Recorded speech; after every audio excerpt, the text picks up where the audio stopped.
ওসমান হাদির করা কিছু কথা আমাদের জন্য। তো এমন মানুষ খুব কমই জন্মায় যারা নিজের মৃত্যু কেমন হবে সেটাও আদর্শের সঙ্গে মিলিয়ে কল্পনা করে যায়। ওসমান হাদি ছিলেন ঠিক তেন একজন মানুষ। তিনি শুধু কথা বলেননি, তিনি বিশ্বাস করতেন ইনসাফের পক্ষে দাঁড়ানো মানেই ঝুঁকি নেওয়া, অন্যায়ের বিরুদ্ধে লড়াই মানেই একদিন রক্ত ঝরাতে হতে পারে। তবুও তিনি ভয় পাননি। হাদি ভাই বলেছিলেন, আমি এমন মৃত্যু চাই যেখানে আমি ইনসাফের পক্ষে। লড়াই করতে করতে রাস্তায় গুলিবিদ্ধ হয়ে মারা যাব, আল্লাহ তার সেই দোয়া কবুল করেছেন।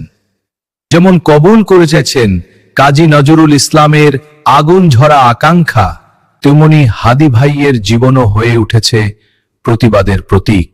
কিন্তু মৃত্যুর আগে তিনি আমাদের জন্য রেখে গেছেন একটাই স্পষ্ট বার্তা, আমি যদি কখনো গুলি খেয়ে মরেও যাই, আপনারা শুধু দেখবেন এই হত্যার বিচারটা যেন ঠিকমতো হয়। এই কথাগুলো শুধু একটি অনুরোধ নয়, এটি একটি দায়িত্ব। ওসমান হাদি চলে গেছেন, কিন্তু তার সাহস, তার প্রতিবাদ আজও বেঁচে আছে আমাদের বিবেকে। ইনসাফের পথে যারা জীবন দেয় তারা কখনো মরে না।